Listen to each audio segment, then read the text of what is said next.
Hello everyone, welcome to Pep and Prep Talks, back with another episode after like a really long time. And actually the guest makes up for it. We have Jerry Jose, who is working as a senior digital marketing associate at Zeres, but that's not it. He's also freelancer, like he freelances on weekends, and then he has his own personal brand, and in fact he has gone like built his own presence on starting with LinkedIn and then coming to Twitter, and trust me, has rocked at both of it. So we spoke about all these four segments that goes around in his life, basically, like how what does he do in his role, what does he do while he's freelancing, what does he specialize in, and what strategies did he use basically to build a personal brand on LinkedIn as well as Twitter, and how did he come across it. So all these things you'll get to know in this podcast episode. I'm really hoping you find it insightful, and if you do, please like, share and subscribe.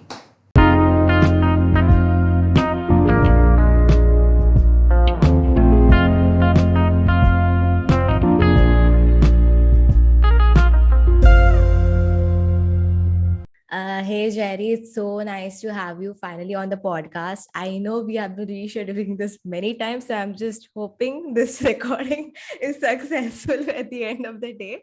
So, nothing, just let's just start. I think let's just start. Yeah.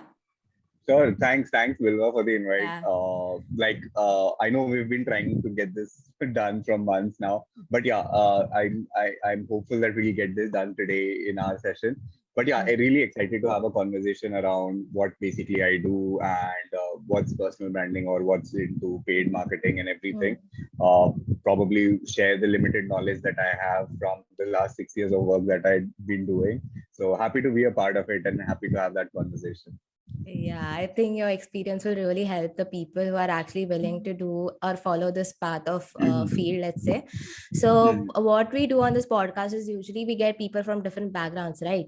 So, you can Mhm. explain your job roles. Else, if you're free, if you're even freelancing or doing anything on Mm. social media, you can share about that as well. So, you are doing literally all of them. So, we'll talk one by one. So, Sure. first of all, your role at ZS, which is Senior Digital Mhm. Marketing Associate. So I want you to tell people, and even I want to know what are like your responsibilities, what does your role look Mhm. like, and what do you do, like to help Sure. the projects, and if possible, you can mention the tools as well. Sure. So if I talk about my current role, which is at ZS Associates into digital marketing, I'm a part of the digital marketing team. And within digital marketing also, there are various teams like teams for SEO, teams for paid media, teams for organic. Then there are teams who run programmatic ads. So one arm is paid social media marketing, and I handle everything of paid social media over there, be it paid advertising on LinkedIn, Twitter, Instagram, any other tool. So as we are a B2B company, we are heavily focused on LinkedIn. So I take care of running LinkedIn ads, both even on organic channel. I can make some suggestions, but the organic is led by another team who handles organic channels. I only take care of paid channels as of now. So Hmm. that's my role. So when you actually talk about like when we are in colleges or when we are just starting out, we've heard the term marketing as a function, but within marketing there are like so many sub functions, subgroups that work together and create that marketing as a function. So there are teams like events, there are teams like email marketing team, there are team content team. So you have digital marketing team. Then there are stakeholder teams like who partnership teams who probably partner or collaborate with other brands or Hmm. other individuals. So these are all a part of a marketing team. Digital marketing is a sub function of marketing.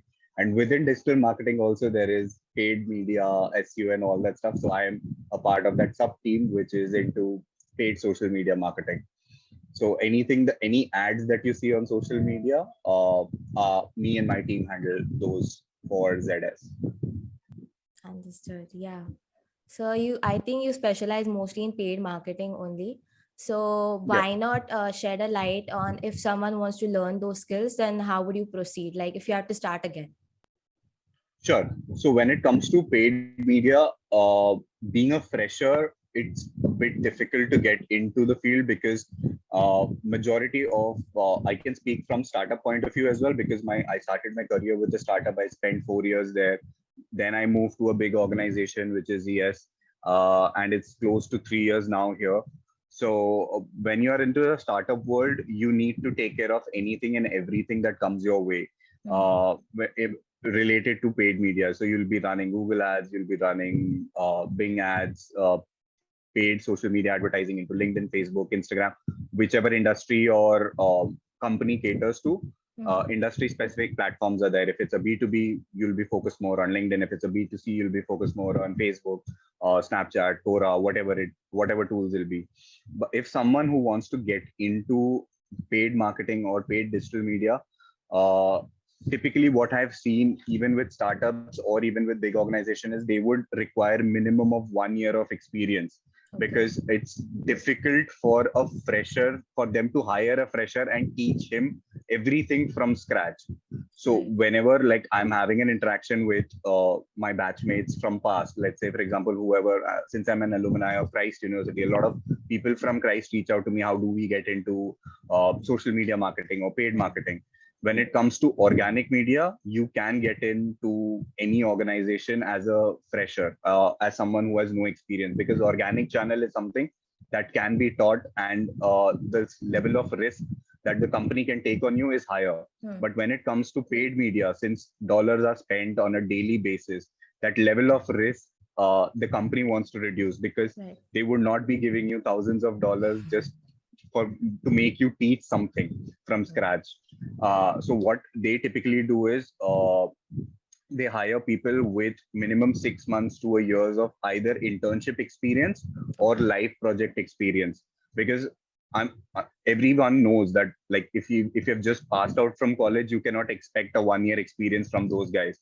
Right. So but when you're in college, what you can actually do to enhance those skills or enhance your opportunity, improve your opportunity, is that you can do live projects probably during a post graduation or your graduation days, because live project is something wherein you don't need to dedicatedly spend 6 7 hours a day.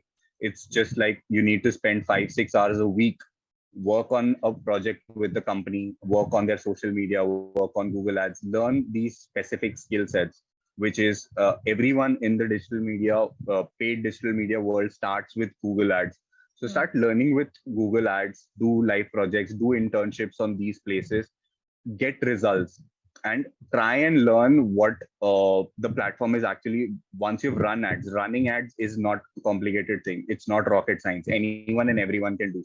But the insights that you present, okay, I've run this ad for a month and I could see that I'm getting more likes or more traction or more conversions from a particular region, those are called insights. So that insights, if you can start interpreting those results into insights and present it, that's when you improve your chances of working with any big organizations or cracking those interviews. Because when you're interviewing for paid digital media, a lot of technical questions are asked. Hmm. It's not basically just an HR round or tell me more about yourself. It's not going to be that, Hmm. because when it comes to paid media, they would be asking you technical questions of, okay, starting off with basic formulas like what is a click through rate, what is an engagement Okay. rate, how do you calculate return on ad spend. So these are like jargons which are quite famous in digital marketing world. So you need to be familiar with these jargons, Hmm. and that can only happen once you have a level of basic experience, so that you can get these kinds of experience through internships and live projects during your college days. Very, very interesting and thorough. To be very honest, when you actually hear someone being in a marketing job, people usually take Mhm. them for granted, right? For some reason. And when you say you're from tech role, they're like, oh, tell me more, or is it too hard or something? But now that I listen to this also requires so much like work put into this. Right. Right. Yeah. I think one common perception, I'm sure everyone, even you must have heard, was like those who are not from marketing field, the other people who are not from this field typically think, hey, at the end of the day, you're just posting on social media. Yeah. Anyone and every can do that. But the thing is, posting on social media can be done by anyone. Even my 5 year old nephew can do it, and he Hmm. can also suggest, hey, go ahead, post on Instagram or post on. But the thing is, what many people miss out on that is just posting on social media will not give you any end result.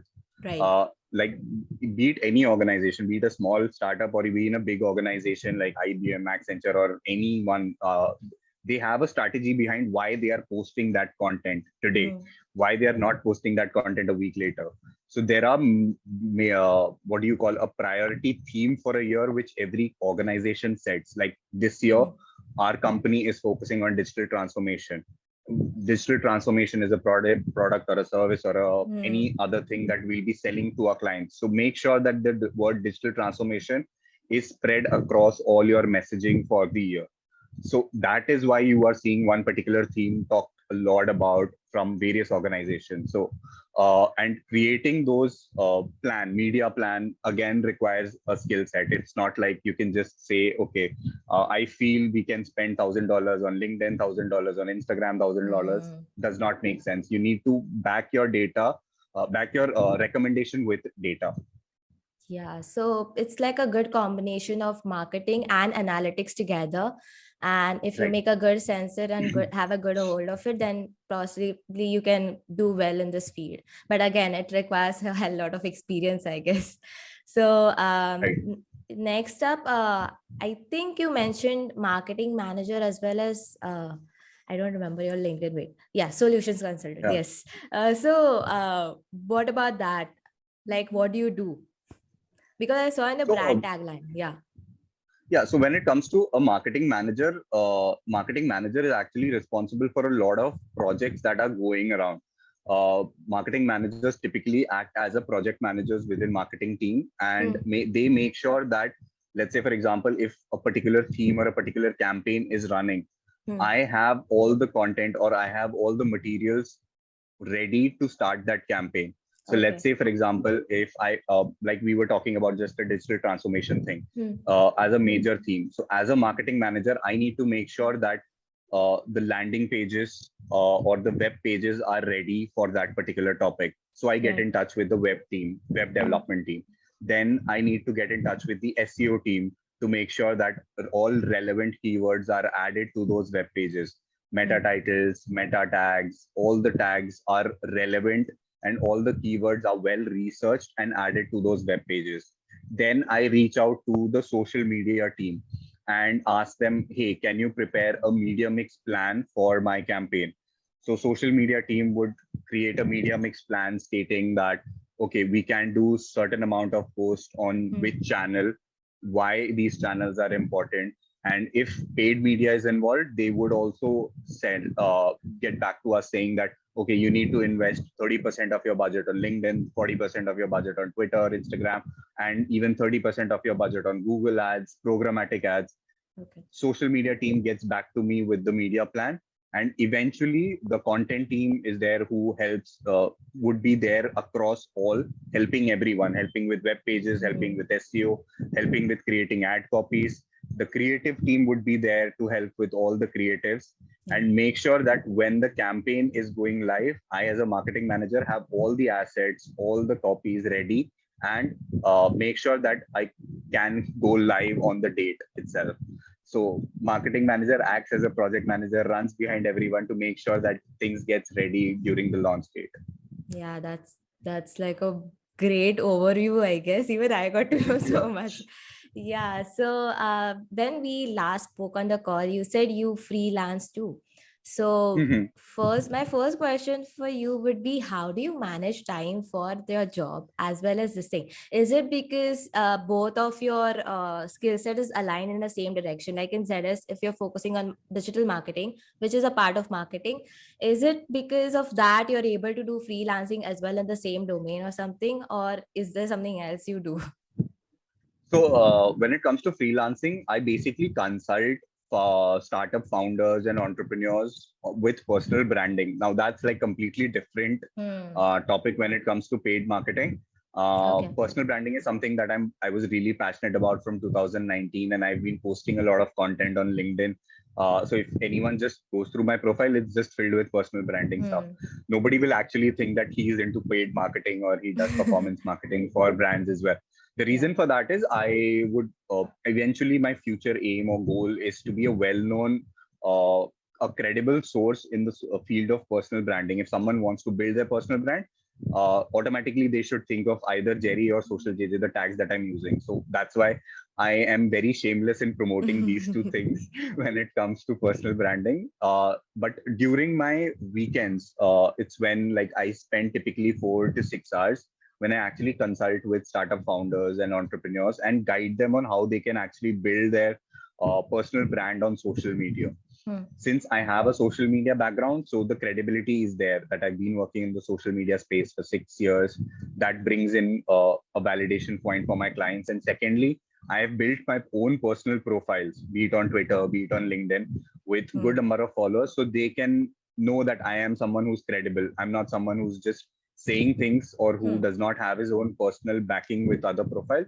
Right. So I consult them as well. Then I have also done consulting work wherein I help small startups, hire marketing professionals for them, interview them, get on board with them, how to run their marketing campaigns. So as an advisor, I've helped a lot of startups during their initial 3 to 6 months as well. So these work, this I am not able to do during weekdays because that's my full-time job. My Hmm. full-time job takes up a lot of time. It usually spend around 10 to 12 hours a day within my full-time job as well. It's Okay. only during weekends that I do these consulting projects on the Hmm. side. Okay. So you work for like 7 days. Yeah, yeah. I think I can do that for at least now in these next 2 to 3 years. But yeah, after that, I would rather be in a space where I spend more time with family and enjoy that other Hmm. phase. Now I can do that. That's why I'm doing it. But yeah, obviously it's not like a goal for like next 5 or 10 years. Probably Yeah. once you are well known in the field of Hmm. what you're aiming for, like a personal branding, I can probably, let's say, if I don't want to have a full time job, I can just focus on that for my 5 days and then Yeah. enjoy the remaining time that I have. Yeah, totally makes sense. So, I just want to get into a bit of details over here. So, first of Mhm. all, how did you start? Like, I know you have been in love with personal branding forever because the first time I heard this term, it was from you only on Twitter, that too. So, I was like, how did you start? Like, was it through networking or did you like already seen someone do it or did you see some potential? Like, explain that part to me. Sure. So the reason I never thought I knew there's a term called personal branding, and a lot of people take time and effort to build their personal brand. Hmm. But since I started my career with marketing during my starting days, what I did was a lot of branding principles are same, be it personal brand or be it company brand. The Hmm. basic principles are almost the same. So my job at that time was to improve company's presence on social media and make sure all relevant people are aware about the company of their products and services. Hmm. Now, while I was working for that, I was also working for their founders profile to Okay. improve their presence. Hmm. And then when I thought, okay, if I can do the same for my profile, what more benefits or advantages or opportunities I can get, let me just explore that. Though I Hmm. do not have a title of founder, entrepreneur, nothing. Okay. I don't have like a fancy title wherein a lot of people would approach me. But let Hmm. me see, with just a marketing title that I have, at that point of time, I was just an associate, an executive, a newbie, a fresher. So, Hmm. what opportunities I can get from that? So, I started writing on personal branding. I started writing about what are my interest areas, why I Hmm. chose marketing, why I got into marketing field, what is my ultimate mission going that I'm working on, or what's my goal that I'm working on. That's when a lot of people started connecting with me, people within the same age group wherein they had Hmm. also started their career. They were like, okay, these are the experiments that you have done in marketing, these are the tools that you have learned in marketing, or so how what's the difference between tool A versus tool B. That's when a lot of people started connecting with me. Okay, he's someone who's well known in the marketing world, though a lot of people are good at their work, but they have not speaking out on social media platforms. So a lot of new people will never know about who you are, what you do. Hmm. If I talk about my initial experience, people within my organizations and the clients I work with knew me, but no one apart from that knew me. My Hmm. universe was limited to that. So Right. to increase that universe, what I did was I started writing the same on LinkedIn. I started writing the same on Twitter, and that's when a lot of other people, the audience base increased, and a lot of people started knowing about me. And that's when I got opportunities to come on podcasts, to come on webinars, to become panel members, to become speaker as well. So that's when I thought, okay, why not talk about personal branding? There are a lot of people who are already talking about personal branding, but let me bring in more a fact-based approach to personal branding. Like if you do ABC, these are the results that you can expect. Right. And that's when I started getting clients. Hey, can you build my personal brand? Can you start advising me on what to do? So that's how all this journey of personal branding started. And trust me, in the initial years, you won't see any results. It's like you're posting content, hardly one or two people would be reacting to you, but you just need to be consistent over Yeah. years. It's like after a couple of years is when you get invited and you are like, oh, I've seen your content for the last 6 years or Hmm. last 3 years or even last 3 months. Now I would like to want to know more about you and who are the clients that you worked with. Can you tell me more? It takes time. So it's Yeah. just that you need to be very stubborn and be shameless and keep on doing it till you see certain results happening. That's true. I've seen people, so it's great. It's great to see like someone's personal brand grows. So I had like a very basic question. I think many people ask this to you, possibly on Twitter Spaces as well. But like, does personal branding has to be limited to like what you work with? Yeah, for it Mhm. can be like that it's about you. Yeah, Like I had right, this question too, because many people ask me this, that your Twitter profile is not specific. Like for people, right. I have seen tech Twitter in which they're like developer, part of this club, that club. Okay, I don't mind that. But Yeah, and there's one Twitter which is like, okay, I am a social media person. Yeah, for they're doing some other Mhm. thing and they're building something. Right, But for me, it's like mixed. It's like I'm doing a right, job, I have a podcast, I don't know what it is. So is it okay to right. have a personal brand like this, or it has to be like very specific so that people easily remember you? Right. So that's actually a very good question because a lot of people have the same confusion. Like, should we limit ourselves to only one field or one niche, or should we just keep it flat? So, what I would suggest, based on my experience, keep any of the one social media platform focused on one niche. So, for me, LinkedIn is only about personal branding and funny gifts in the evening. So, my evening posts are very random Michael Scott gifts or some random thing that's happening, but all my Hmm. morning posts are related to personal branding. So Hmm. that's very specific out there. But if I talk about my Twitter profile, I'm the percentage of people who know me for personal branding are probably just 40-50% of my audience, but remaining others are known for have known me for my one liners, for the pickup lines, for pizza. So these are something which is not related to my Yeah. work at all. Like I don't do one liners at work. I don't do pickup lines at work, nor do I have like pizzas always at work. So Yeah. this is something which is more casual. And if you make a fun element of your personality uh, prominent on social media, like pizza is something that anyone and one can talk about. Hmm. That's where you build a relationship with your audience. Like Right. now, since I've given away, I posted a pizza giveaway. I've talked so much about pizza. Whenever someone eats a pizza outside, they tag me. So that's the power of personal brand that you can bring on social media. Like if, let's say, for example, if someone thinks of podcasting, if they tag you, then you know, okay, you have created a mark. You've Right. made a mark in the podcasting field. Like, okay, this was something I had never thought of. Hmm. Like pizza is something so generic. Like it's not like unique to me. I am not the one who invented or created pizza. It's just that I've been talking about it a lot. I've been doing giveaways. Like now by default, so Proma, if you know Proma Nautial, whenever Hmm. she eats a pizza, she texts me on Instagram or was like, hey, just thought of you. I'm like, okay, now that's created a mark. Now let me leverage that and see what more fun element can I bring for myself out in the social media world so that I keep that engagement level high with the audience, Hmm. because Twitter is a platform wherein you need to be constantly active. Right. You can't be like just tweeting once a day or just twice a day. You can't be doing that. You need to be constantly engaging with people. And if you keep engaging with them on one particular topic, the audience might get bored. Hmm. Like you can't be talking about marketing the whole day or Hmm. personal branding the whole day. You need to keep it a mix. That's when Yeah. the fun comes in, and that's when you start connecting with new people.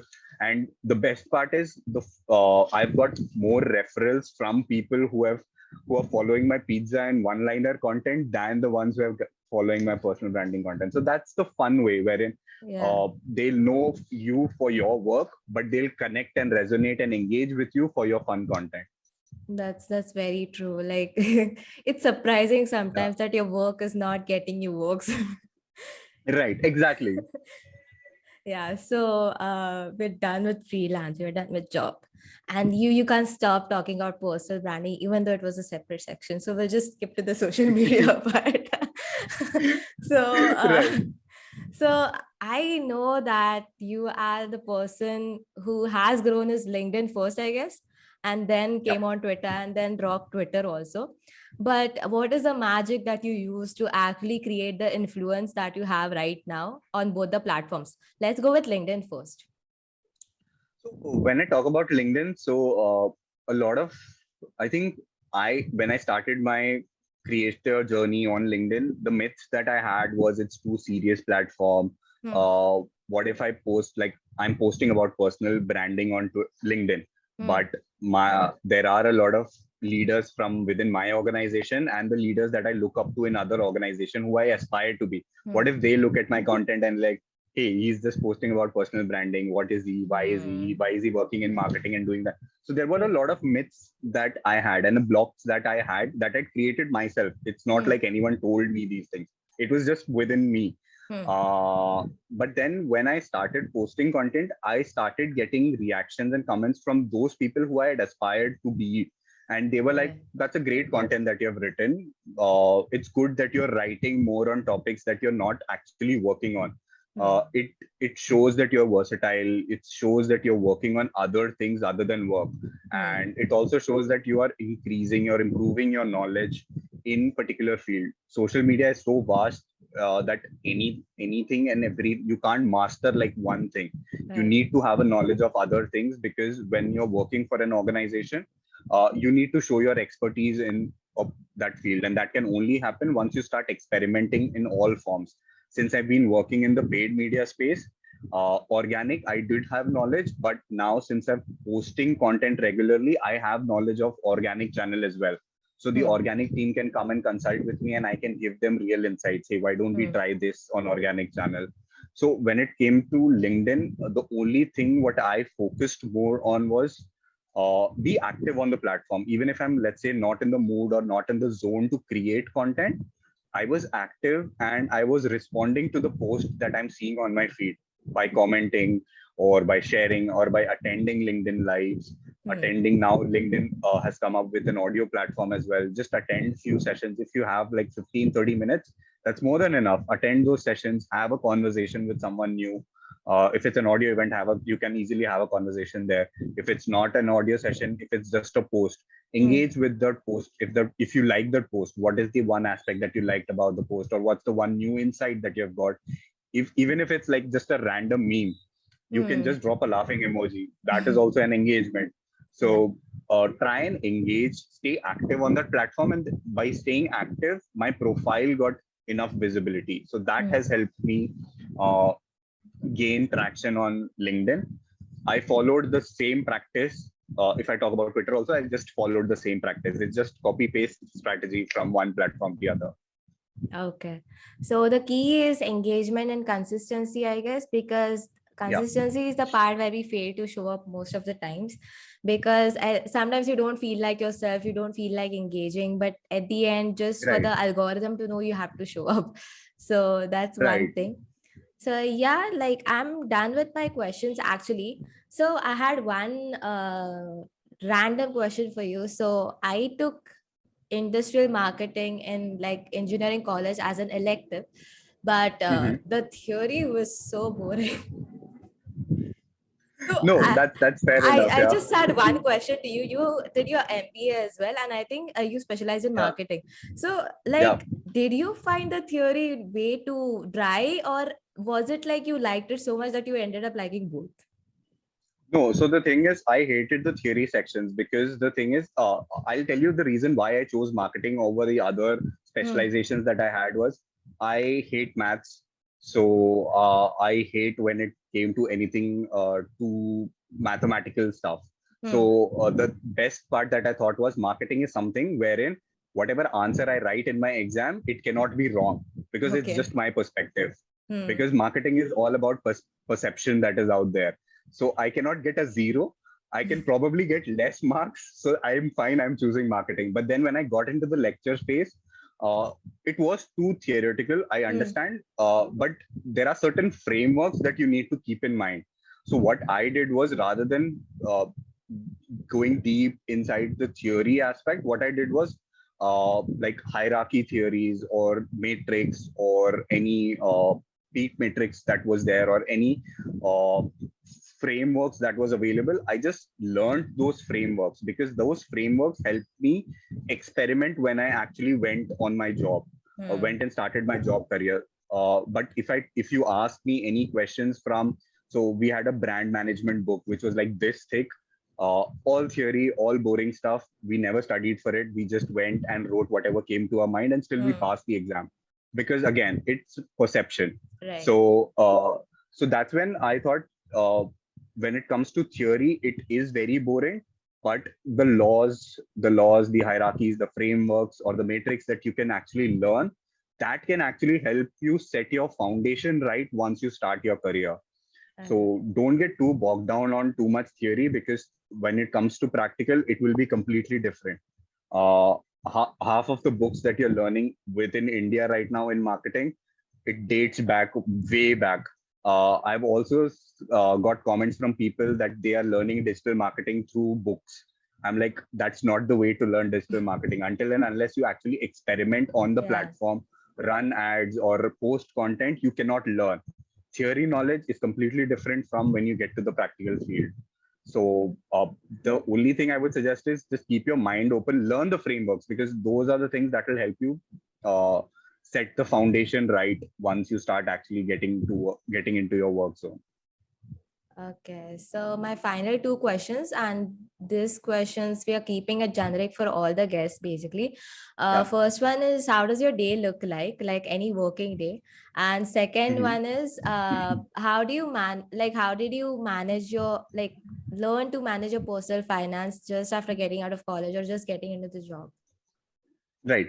So talking about the first part, typically my day looks like, once I get up in the morning, I spend a couple of hours creating content and just publishing the content that I created in the weekend. Hmm. For like LinkedIn, every day morning I publish a post. So I send out those posts. I engage with a few people on LinkedIn, Twitter, Instagram, wherever I am.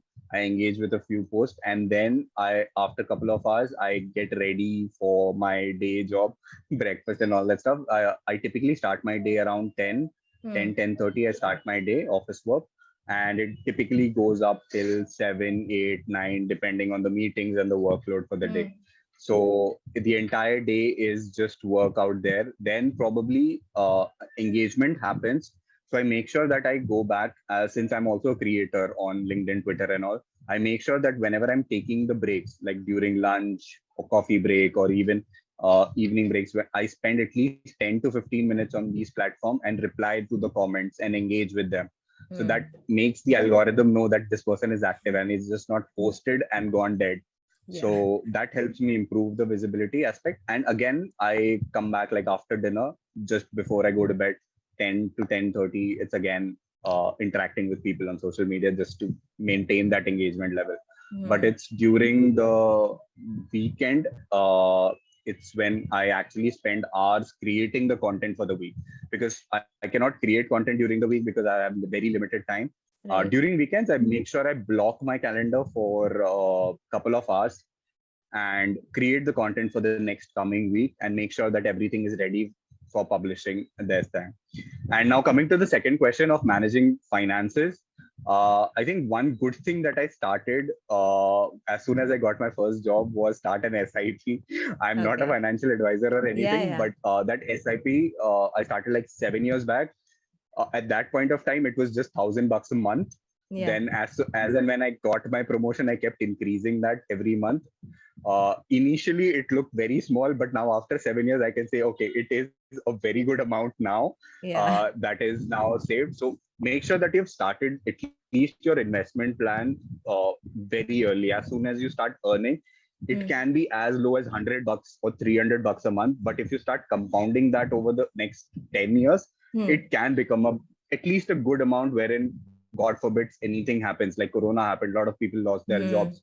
Right. And if you do not have an income coming in, those funds can actually act as an emergency fund for you. So that's one advice that even a lot of professors at that time gave me, and I just took it casually. I'm like, okay, $500 is just a pizza of money for me. Let me just keep that for saving. So that's something good that I would advise. If you can start as soon as possible, that's going to be really helpful for you in Hmm. your 30s and 40s. Yeah, that's one hell of advice. And yeah, so Jerry, I have no more questions. And anything you have to say, or else we can just No, I end this. think Yeah. it was good having this conversation with you, because typically on podcasts we've just talked about my personal branding aspect, but today I got an opportunity to speak on how you can actually get into marketing or get Hmm. into the job that I'm doing.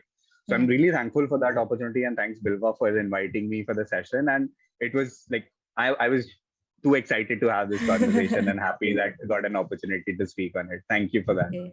Yeah, I'm just glad you enjoyed it, and I'm really hoping that people actually find insights from this, because I found it insightful myself.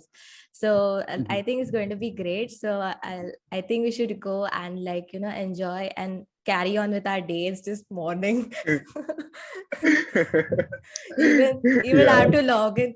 I just woke up early for this. I was like, I have to record this podcast today, no matter what happens. Right, right. Yeah. So yeah, thank you so much, Jerry. I'll stop Thanks recording. for your time also.